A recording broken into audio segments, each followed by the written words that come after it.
Dr. P.K. Sharma Sahab, the other dignitaries on this side of the table, and ladies and gentlemen. First of all, a very, very good afternoon to all of you. Here, Virendra Azam has put me in a dilemma, for I don't know from where to begin and where to end. I'm no Francis Bacon, the British philosopher and the essayist who had the knack of putting his oceanic mind and the encyclopedic range of his thoughts into the nutshell of a few sentences. I sadly regret and that particular talent. Still, falteringly though, I would attempt. Today is a big event for me, a very big one, and I'm really elated, very, very happy because all my earlier books, their reviews have been written by scholars from the various colleges of Saharanpur, by intellectuals from the other universities of India, and by certain luminaries from abroad, including America, Singapore, Australia, Mauritius, Russia, Canada, etc., etc. And these entire efforts have been compiled, have been sorted, digested, and ultimately edited by none else than Virendra Azam, who got his degree of the Doctor of Philosophy in Political Science, who himself is a short story writer and a poet of repute, who had been recently invited for the SAARC nations cultural festivities. There he had been. He is the editor of Sheetal Vani. He has been the correspondent of Akashvani and Doordarshan also. And he has written articles, hundreds of articles for various newspapers that he has contributed. He has interviewed various eminent authorities also in India. And finally, he has been facilitated and honored on a number of occasions, probably of which he himself must have forgotten the count. While I stand here, I recollect the day I got a phone call from the college after my retirement that they wanted to felicitate me and Dr. Purin Chand for our contributions in the various fields, in the various activities of the college during their festival. During that function, I sat there in rapt attention, listening to my colleague Mamta ji, exhausting all her precious treasury of chosen vocabularies while eulogizing and praising me for my role as the convener of the sports, as the chief proctor of the college, as the head of the department, in the examination department, as the president of the Teachers Association, as a research supervisor for many, many students, and finally, as the principal of the college.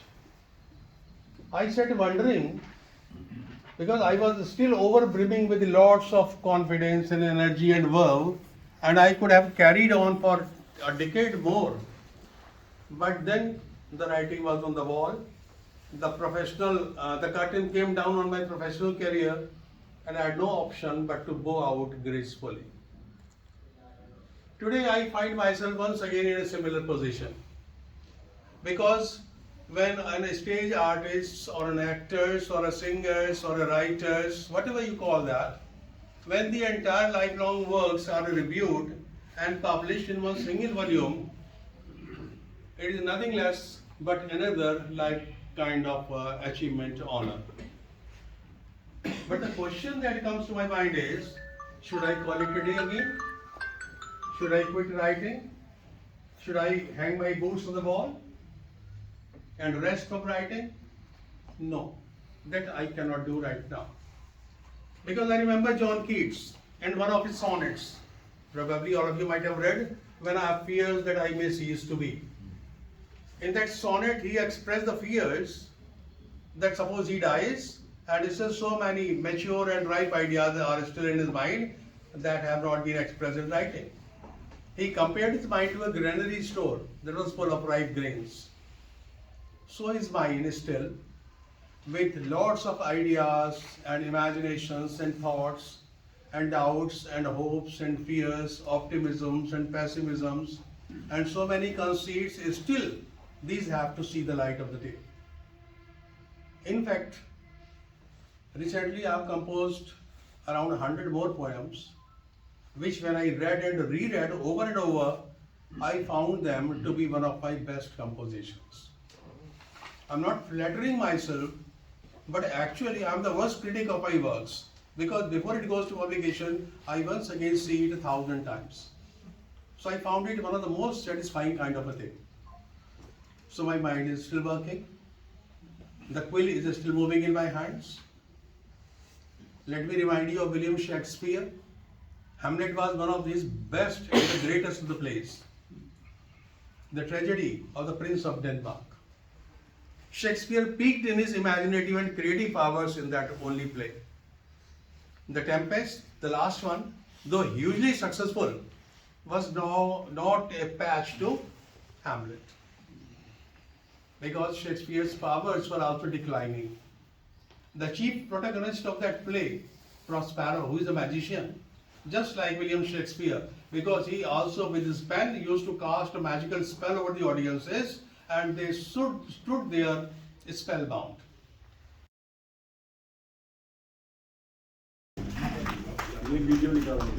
Video से sir इसको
बढ़िया chef के रूप में मैंने उन्हें देखा।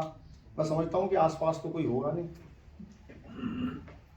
Hotel वाला मेरी बात सुन ले तो कोई ऑफर ना दे दे। डॉक्टर अनिल वर्मा को मैंने चीफ प्रॉक्टर के रूप में एक अनुशासित और बहुत योग्य और बहुत कुशल प्रॉक्टर के रूप में देखा। डॉक्टर वर्मा को मैंने एक बेहतरीन शिक्षाविद के रूप में देखा। बच्चों में होड़ रहती थी कि किसी तरह से सर मुझे ट्यूशन पढ़ा दें। किसी और से बनवा लो। बच्चन जी ने जो प्रकाशन से ज्वाइन किया है, मैं उनका भी अभिनंदन करता हूँ।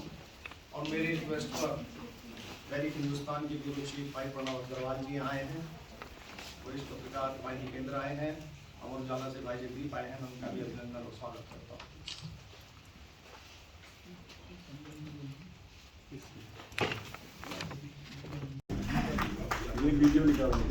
वीडियो से सर इसको फोटो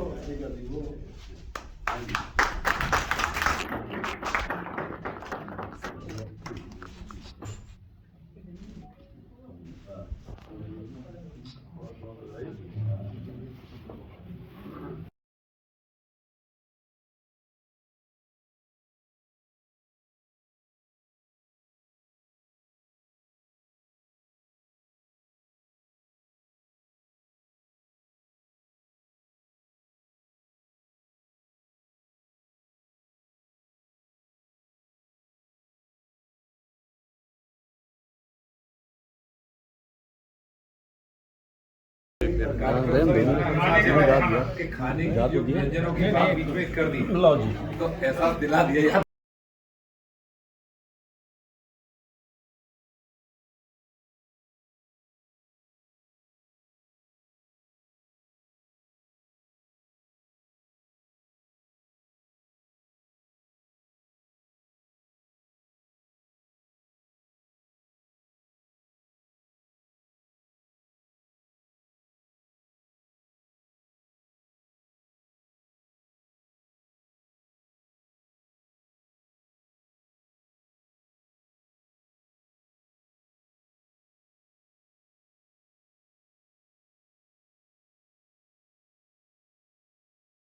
पहले रम आता है, और मेरे में गम आता। वो अनिल वर्मा जी की रम ही है। उनके नशे में अनिल वर्मा हमेशा झूमते रहते हैं। डॉक्टर रमेश दा बहुत सुंदर चल रहा है।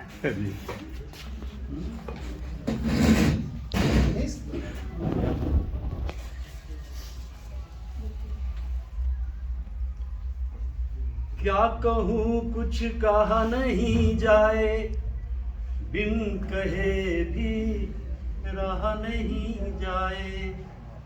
मैंने बहुत सोचा, 9 बार बोल चुका है बंदे इस महान हस्ती के बारे में, 10वीं बार तो क्या बोले, आज 10वीं बार है, 10th कंसेक्यूटिव ईयर। लेकिन कुछ इंसान इस किस्म के होते हैं ना, जैसे हम कहते हैं कि भाई उनकी शख्सियत में इतना कुछ होता है, आप जितना कहना चाहें कहें।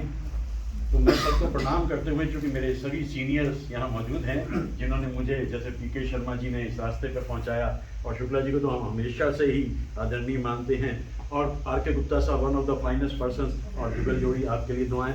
वीरेंद्र साहब डूइंग ए ग्रेट जॉब, बहुत अच्छा चल रहा है। और ये दोस्त हमारे, तुम मुखातिब भी हो करीब भी हो, तुमको देखो कि तुमसे बात करो। सवाल मेरे सामने ही है, मुझे पहले परमिशन लेनी है, पहले परमिशन लेनी। बोलो बोलो। तो मेरे इस शख्स के साथ मेरी जो मुलाकात है वो 50 बरस हो गई। ये मेरे लिए बहुत बड़ी बात है, क्योंकि देखिए अभी हम बहुत पहले से इस बात को कहते चले आ रहे हैं कि हम दोनों में कुछ भी कॉमन नहीं। ये सच बात है, बिल्कुल होल से पार्ट। इन्होंने खुद भी बोला और मैं भी मानता हूँ। क्यों? बहुत ही ज्ञानी, ध्यानी, सियानी और पढ़े लिखे। आप बताइए 40 PhD, 12 किताबें। मैंने जिंदगी में 12 किताबें नहीं पढ़ी, आपने 12 किताबें लिखी। उसके बाद में देखिए कहाँ राजा मौज, कहाँ चंगू पेली। अब आप सोचिए कि अब हम दोनों के बीच में कोई समानता नहीं, लेकिन फिर 50 बरस हो गए। सर का जो सबसे बड़ा कमाल ये है कि हर दिल अजीज है। जहाँ पहुँचते हैं, जिस जगह जाते हैं, वहाँ छा जाते हैं, क्योंकि उनकी शख्सियत में ये है। लेकिन इनके पास सबसे अच्छी बात यह है कि जब हम रिटायर हुए, एक ही वक्त में रिटायर हुए हम। ये कॉलेज में मेरे से पहले आए थे, मैं एक जगह पढ़ाता था और जगह पे उससे पहले, लेकिन ये मेरी हमेशा इस कोशिश में रहते थे, बट मैं दुआ करता हूँ तुम जैन कॉलेज में आ जाओ। पाठक जी और शर्मा जी का बहुत धन्यवाद कि वो मुझे जैन कॉलेज में ले आए। IPT में तो मुझे पीके शर्मा जी ने पहुंचा दिया था 1973 में, मेरा करियर शुरू उन्होंने किया था। तो मैं सोचता था यार मैं कहाँ आ सकता हूँ। तो पढ़े लिखे लोग होते थे उस जमाने में, अब भी होते हैं जैन कॉलेज। मत सोचिए।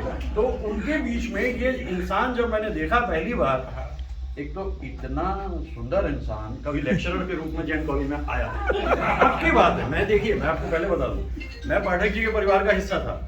1962 में जब मेरी उम्र सिर्फ 11 बरस की थी, उम्र बताने में अब क्या नुकसान है।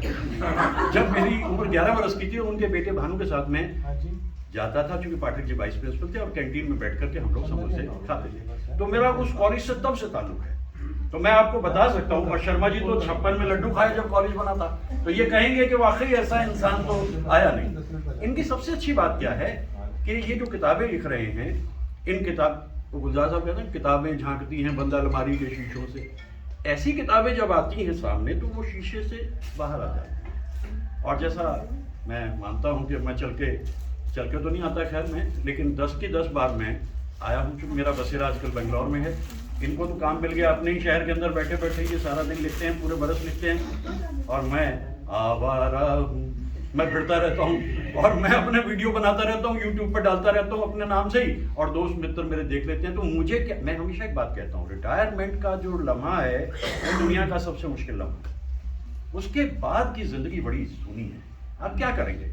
आपने तो जैसे आपके अंदर इतनी काबिलियत थी, थ्रोट फर्स्ट क्लास है, ये भी मैं बताता चलूँ, और मेरी एक ही फर्स्ट क्लास आई थी, वो भी जाने कैसे उसका चर्चा नहीं करना। तो अब ये देखिए कि इन्होंने कितना अच्छा रास्ता पकड़ा है कि ये किताबें लिखते चले जाते हैं। और मेरा हर युग में, सच्ची बात है कि हर युग में मुझे सिर्फ दिलचस्पी थी फिल्म इंडस्ट्री के 50s और 60s के दौर में। तो मैं वो काम करे जा रहा हूँ, उधर रहता हूँ, इधर आता हूँ, और आकर के अपने जीवन को जिस रूप में बिता रहा हूँ वो अच्छा है। बहुत मुश्किल है बंजारा मिजाजी, सलीका चाहिए आवारगी को। बहुत मुश्किल काम है, सलीका चाहिए आवारगी को। तो अभी तो क्या किताब में हमने लिखा है इनके बारे में, और आगे भी बहुत कुछ कहते रहेंगे, लेकिन चलते चलते दिए जलते हैं, लोग मिलते हैं, बड़ी मुश्किल से यारों दुनिया में दोस्त मिलते हैं, दिए जलते हैं। 50 बरस से साथ साथ 25 बरस और, बस 50 तो ज़्यादा हो जाएंगे, 25 बरस और इनका साथ रहे और आप सबका आशीर्वाद रहे। यही हमारी कामयाबी की सीढ़ियाँ चलती चली यहाँ तक आ भी गए। और वीरेंद्र साहब, आपने बहुत अच्छा प्रोग्राम को कंडक्ट किया और कर रहे हैं। मेरी दुआएं आप सबके लिए। धन्यवाद, धन्यवाद।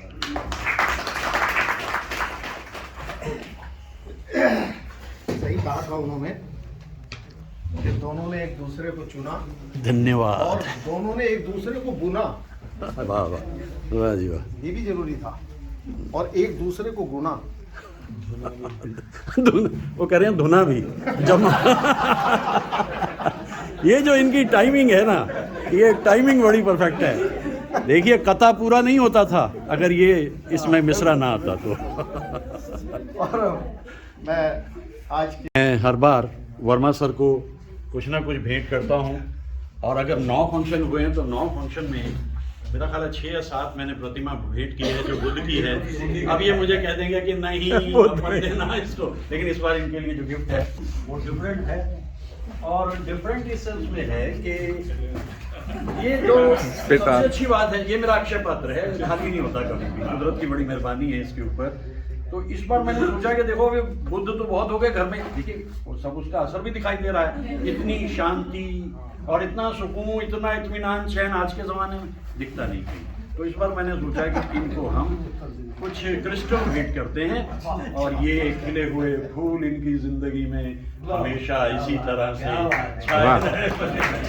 और क्या चाहिए आपके लिए? बहुत सही, थैंक यू। हाँ जी, धन्यवाद। बहुत शुक्रिया, धन्यवाद। बाबा की पोटली है। कि जिंदगी की सारी ख्वाहिशें पूरी हो गई मेरी, बस एक रह गई, लेकिन एक रह गई। सारी इसलिए पूरी हुई कि वो पूरी नहीं और हुई। वो इसलिए मैं चाहता था रमेश दत्त घोड़ी चढ़े।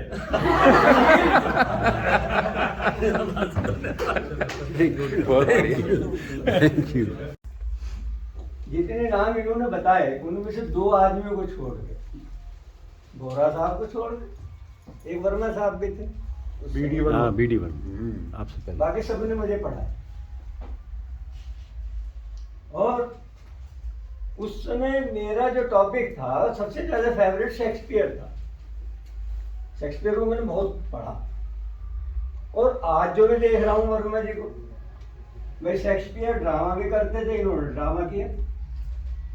शेक्सपियर पोएट्री करते थे, इन्होंने पोएट्री की। शेक्सपियर ने ये प्लेज लिखे, इन्होंने जो है किताबें लिखी।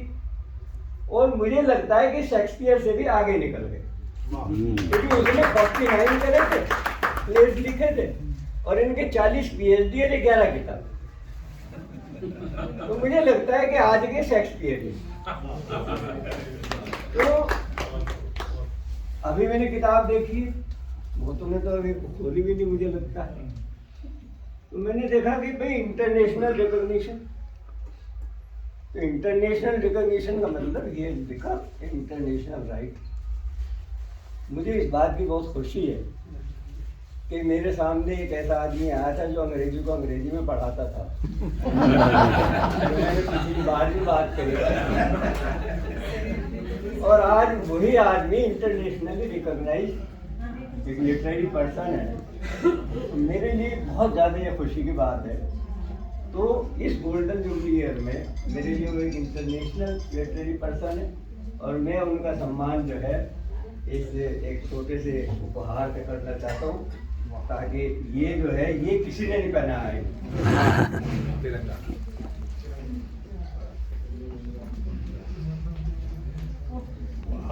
वाह जी वाह।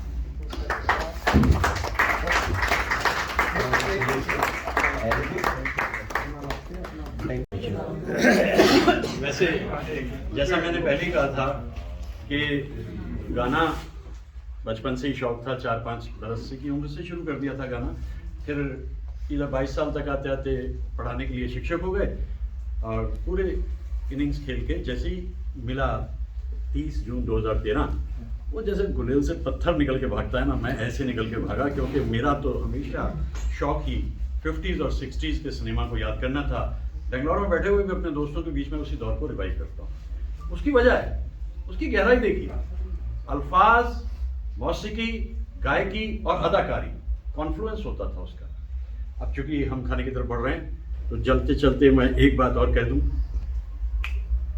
रिश्ता दिल से दिल के एतबार का, जिंदा है हम ही से नाम प्यार का। रिश्ता दिल से दिल के एतबार का, जिंदा है हम ही से नाम प्यार का। कि मर के भी किसी को याद आएंगे, किसी के आंसुओं में मुस्कुराएंगे। कहेगा फूल हर कली से बार बार, जीना इसी का नाम है। किसी की मुस्कुराहटों पे हो निशान, किसी का दर्द मिल सके तो ले उधार।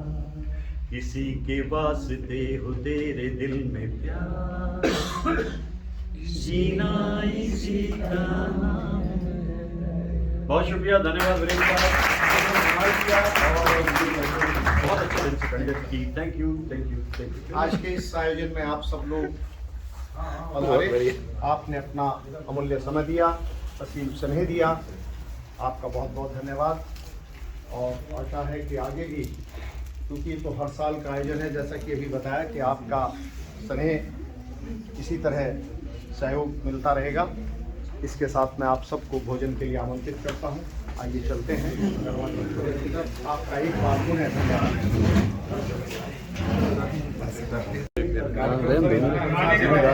खाने की जो व्यंजनों की बात बीच में कर दी, लो जी, तो एहसास दिला दिया यार।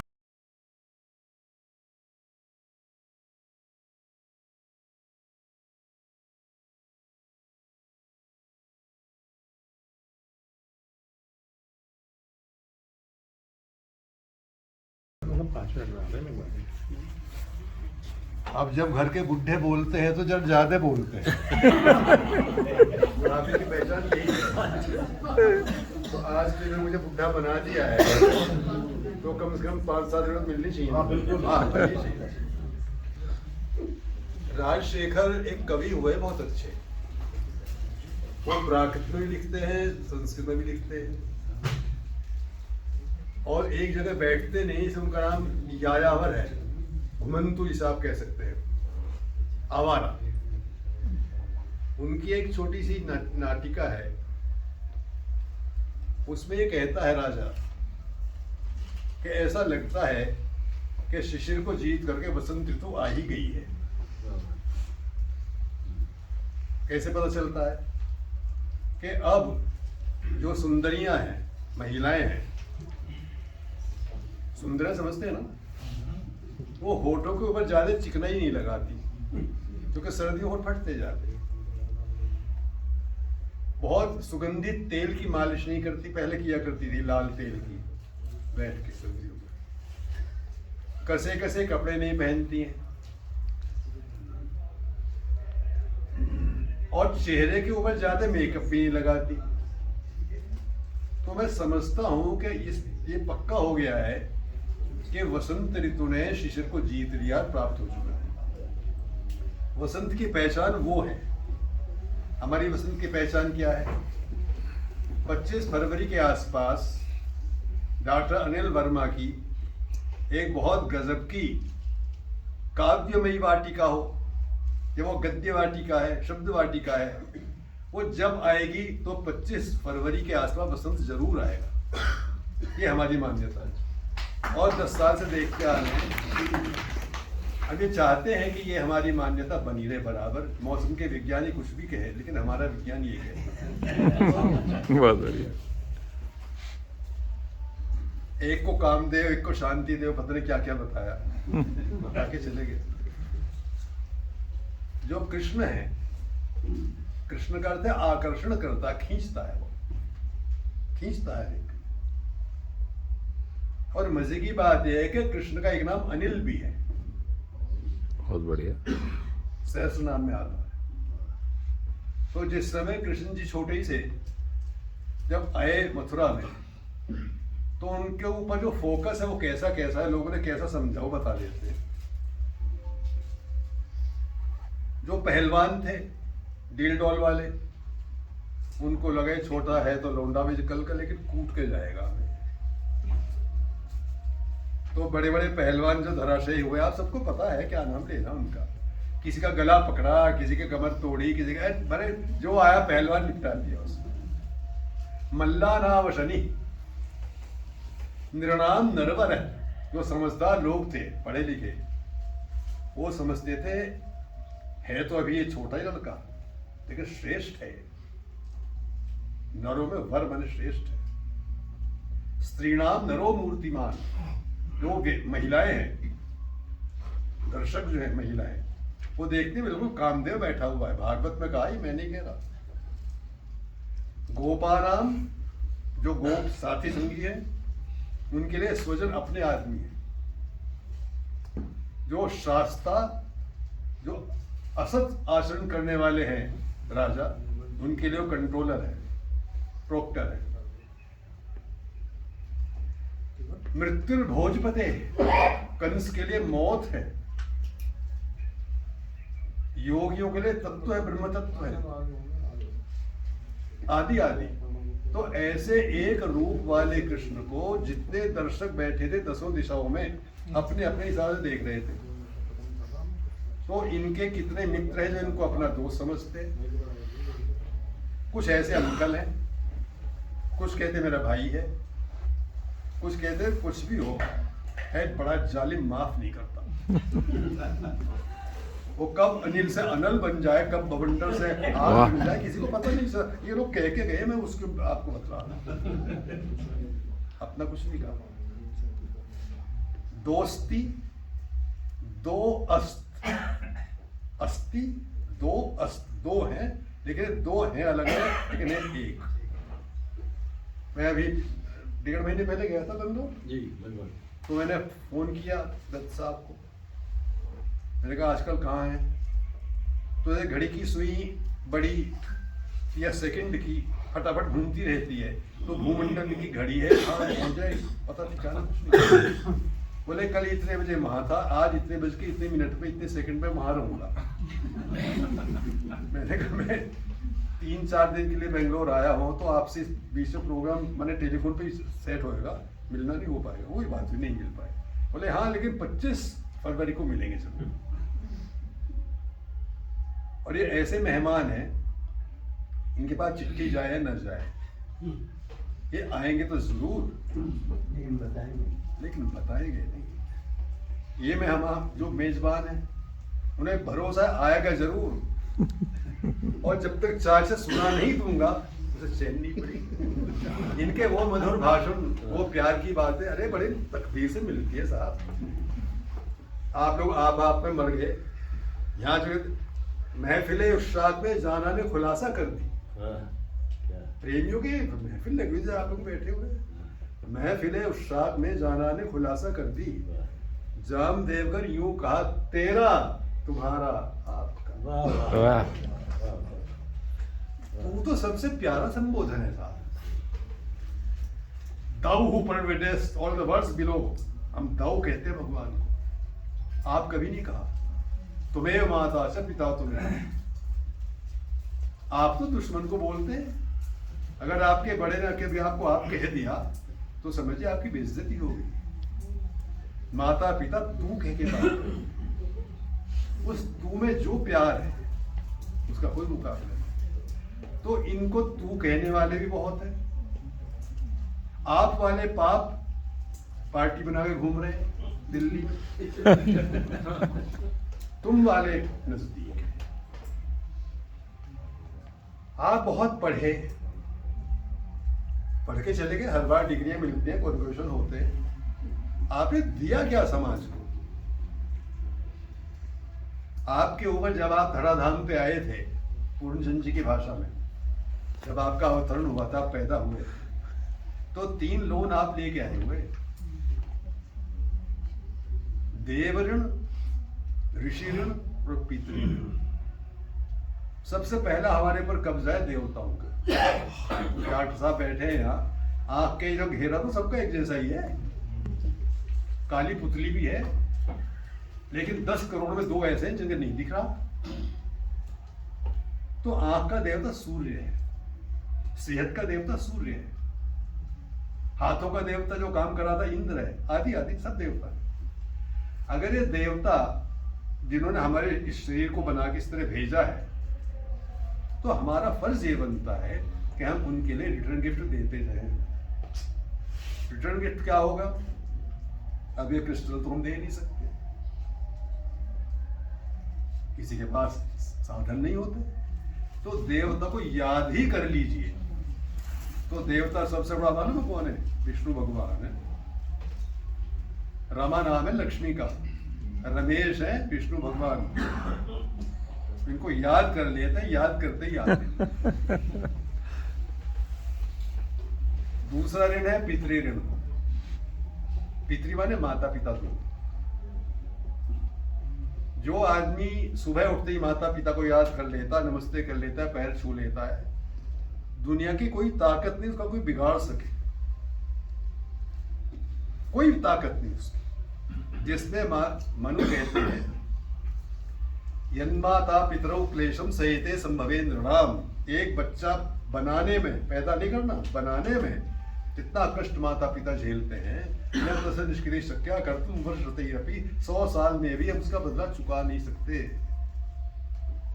तो पितृऋण का अर्थ यह है कि हमने माता पिता की सेवा की, उनका आशीर्वाद हमको मिला, उसका सबूत जवान बैठे हुए, तुम्हारी जवानी सलामत रहे। अभी बताए जुल्फ वगैरह उनकी साया है, तौबा खुदाया तुम्हारी जवानी सलामत रहे। वाह। ये माता पिता के आशीर्वाद की बदौलत ये शरीर स्वस्थ और स्वस्थ रहेगा। ऋषि ऋण, ऋषि माने जो हमारे देव, जो ज्ञानी हो चुके हैं। ऋषो मंत्र सारा बहू, जो मंत्रों के देखने वाले, फॉर्मूला के देखने वाले हैं। जो रोटी आज हम बना रहे हैं, खा रहे हैं, एक दिन में नहीं बन गई। करोड़ों साल पहले कभी गेहूं ढूंढा होगा आदमी ने, घास पैदा होती थी, फिर गेहूं को छांट करके उधर पता नहीं कैसे सुखा दिया होगा, क्या हुआ होगा, अंकुरित निकल गए होंगे उसमें, कैसे उसे पीसा होगा, पहली रोटी एकदम नहीं बनी होगी। आज हम रोटी के साथ साथ दलिया भी खा रहे हैं, ब्रेड भी खा रहे हैं, कचौरी, पूरी आदि आदि। तो देवताओं का जो ऋण है वो अलग, माता पिता का अलग, और ऋषियों का ऋण ऐसा है कि अभी लोग बता के कुक बहुत अच्छे हैं, तो बढ़िया खाना खिला रहे हैं, बढ़िया ज्ञान दे रहे हैं, तो ज्ञान देने के कारण तो ये तीनों ऋणों से अभी पूरी तरह विमुक्त तो नहीं हुए, अभी तो चलना है। तो ऐसे दिव्य व्यक्तित्व को हम अपने बीच में पा करके साल में एक बार पाते, और पूरे साल की एनर्जी हमको मिल जाती। हम जब किस कॉलेज में आए थे, मैं बहुत शरीफ टीचर से माना गया था, बहुत शरीफ। जब देखा कि कॉलेज में कुछ कीड़े नए डिजाइन के आने शुरू हो गए हैं, तो टेढ़ी चाल के साथ हमको टेढ़ी चाल बनानी पड़ी। फिर चाल तो आती है हमको टेढ़ी, ऐसी बात तो। फिर वो टेढ़ी चाल हमारी ऐसी प्रसिद्ध हो गई, एक कथा लिख दी गई थी, हम अच्छा नहीं समझते से बता। फिर हमने ये देखा कि भाई हमारा नौजवान हमको सेनापति मिल रहा है, हमने झंडा इनको सौंप दिया, हम रिटायर। तो ये विश्वास कीजिए कि इतना बढ़िया टीचर, ये तो हमने वैसे ही बोल दिया, इतना अच्छा विषय का ज्ञाता, साइंस के अंदर जिसकी गति है, विज्ञान और साहित्य दोनों का सामंजस्य, संगम जिसे कहते हैं, रेयर केस में। मैंने भी बहुत लोग देखे हैं, धूप में बाल सफेद नहीं किए, लेकिन ऐसा व्यक्तित्व जिसके ऊपर विदेशों में चर्चा होती है, सेमिनार होते हैं, आर्टिकल्स आते हैं, ये भगवत कृपा है। और सहारनपुर की धरती के लिए एक बहुत अमूल्य निधि है। दिक्कत यह है कि घर का जोगी जोगना आज गाँव का सिद्ध कहावत, घर का जोगी जोगना आज गाँव का सिद्ध। आप सहारनपुर में सर्वे करा लें, सहारनपुर में 10,000 में से शायद 400 आदमी भी अनिल वर्मा के नाम को शहर के नहीं पहचान पाते, शायद, लेकिन विदेश में सब पहचानते हैं। तो हमारी कीमत होती है जब हमको लोग रिकग्नाइज कर लेंगे। अब रही बात चलते चलाते दोस्ती की। भर्तृहरि जी कहते हैं जब सूरज निकलता है सुबह को,